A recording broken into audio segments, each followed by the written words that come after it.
Isa sa 7 haligi ng kaunlaran at mabuting pamamahala ni na Mayor Ate Rida Robes at Congressman Arthur Robes ang trabaho, kabuhayan at ekonomiya. Sa kanilang unang taon ng panunungkulan, patuloy na umarangkada ang ekonomiya ng lungsod ng San Jose del Monte. Dumami ang mga negosyong namuhunan sa lungsod, lumawak ang commercial sector at nagkaroon ng mas maraming oportunidad sa hanap buhay para sa mga San Joseño. Dahil sa patuloy na urbanisasyon at strategic location ng lungsod, nananatiling isa ang lungsod ng San Jose del Monte sa mga pangunahing destinasyon ng mga investors sa Bulacan. Patuloy ang pagdami ng retail establishments, restaurants, service centers, supermarkets, convenience stores, medical facilities at iba pang commercial developments na nagbibigay ng bagong sigla sa lokal na ekonomiya. Ang lungsod ay matagal nang kinikilala bilang isa sa mga pangunahing business district sa lalawigan, partikular sa mga lugar ng Muzon, Tungkumaga at Sapang Palay. Bilang patunay ng patuloy na pag-unlad ng lokal na ekonomiya, nakapagtala ang Business Permits and Licensing Office o BPLO ng halos 6,000 micro, small, medium at large business establishments na matagumpay na nakakuha ng kanilang business permits para sa taong 2026. Ang bilang na ito ay sumasalamin sa patuloy na pagdami ng mga negosyo at sa lumalakas na kumpiyansa ng mga mamumuhunan sa lungsod ng San Jose del Monte.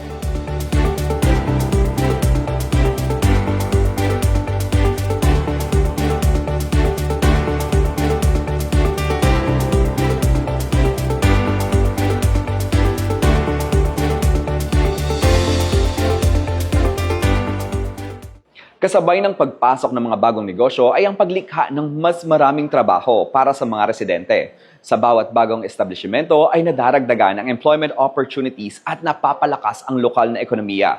Sa pangunguna ng Public Employment Service Office o PESO, 13 job fairs ang matagumpay na naisagawa mula Hulyo 2025 hanggang Hunyo 2026 na nagbigay ng direktang oportunidad sa higit 7,000 mga aplikante.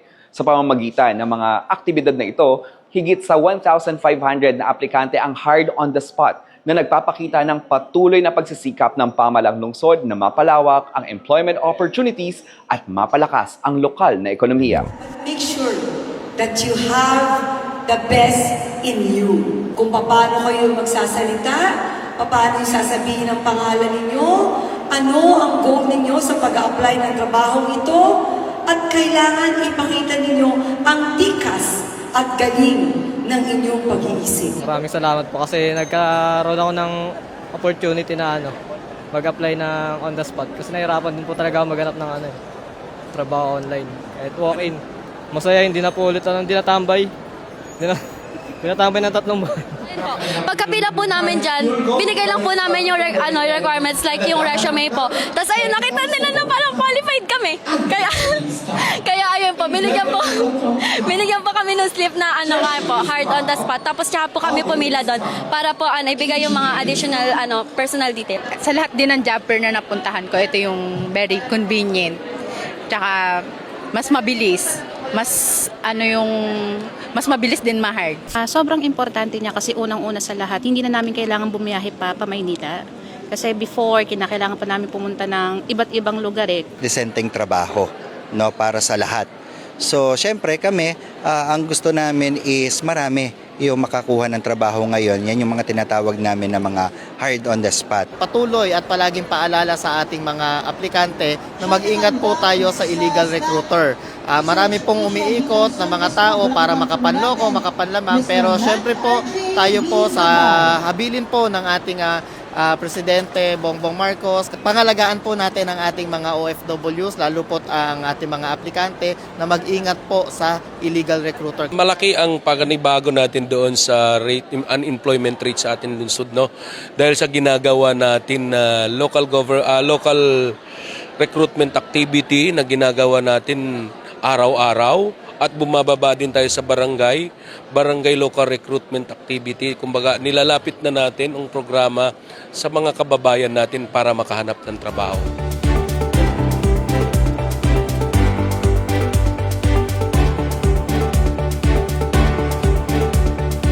We are hard on the spot! Thank you! Nagpakita rin ng matatag na paglago ng lokal na pananalapi matapos makapagtala ang City Treasurer's Office ng mahigit 100% collection efficiency mula sa local sources. Ipinapakita nito ang epektibong pangongolekta ng lokal na kita na nagsisilbing mahalagang pondo para sa patuloy na pagpapatupad ng mga programa at serbisyong pampubliko maging ang tiwala ng mga Sanosenyo sa lokal na pamahalaan. Patuloy na pinagtitibay ng lungsod ng San Jose del Monte ang posisyon nito bilang pangunahing destinasyon ng turismo sa Bulacan. Sa ilalim ng pamumuno ng magkatuwang sa serbisyo, Mayor Atirida Robes at Congressman Arthur Robes na nanatiling nangunguna ang lungsod sa buong lalawigan sa dami ng mga Department of Tourism accredited tourism-related establishments na may mahigit 120 DOT accredited TREs na nagbibigay ng dekalidad na serbisyo sa mga turista. Bilang consistent top tourist destination sa Bulacan, nakapagtala ang lungsod ng mahigit 2 milyong tourist arrivals mula July 2025 hanggang June 2026. Ang patuloy na pagdagsa ng mga turista ay nagdudulot ng mas maraming oportunidad para sa mga hotels, resorts, restaurants, transport services, retail establishments at iba pang tourism-related enterprises na lalong nagpapalakas sa lokal na ekonomiya. Isa ring mahalagang tagumpay ng lungsod ang pagiging kauna-unahang local government unit sa Central Luzon na nagkaroon ng adopted at approved Local Tourism Development Plan o LTDP. Ang planong ito ay nagsisilbing pangmatagalang gabay sa pagpapaunlad ng turismo, pagsusulong ng sustainable tourism development at paglikha ng mas maraming oportunidad para sa pamumuhunan at kabuhayan ng mga Sanosenyo. Mas lalo pang inaasahang sisigla ang economic activity sa mga susunod na taon dahil sa mga malalaking infrastructure developments kabilang ang mga planong transport at commercial developments na magpapabilis ng koneksyon ng lungsod sa Metro Manila at iba pang bahagi ng Bulacan. Patunay lamang ito na sa ilalim ng pamumuno ni Mayor Atirida Robes, katuwang si Congressman Arthur Robes at ang buong puwersa ng city government, patuloy na nagiging sentro ng negosyo, pamumuhunan at oportunidad ang lungsod ng San Jose del Monte. Isang lungsod na handang tumanggap ng mas marami pang investors at makapagbigay ng mas magandang kabuhayan para sa bawat Sanosenyo. Para sa Balitang Sanosenyo Special Coverage, ako si Seth Zamora, Public Information Office. Thank you for watching. For more news and information, don't forget to like, comment, and share this video and follow the official pages of the City Government of San Jose del Monte. This is Sophie Panganiban from Tungkong Mangga Elementary School. Thank you very much. Arias San Joseño.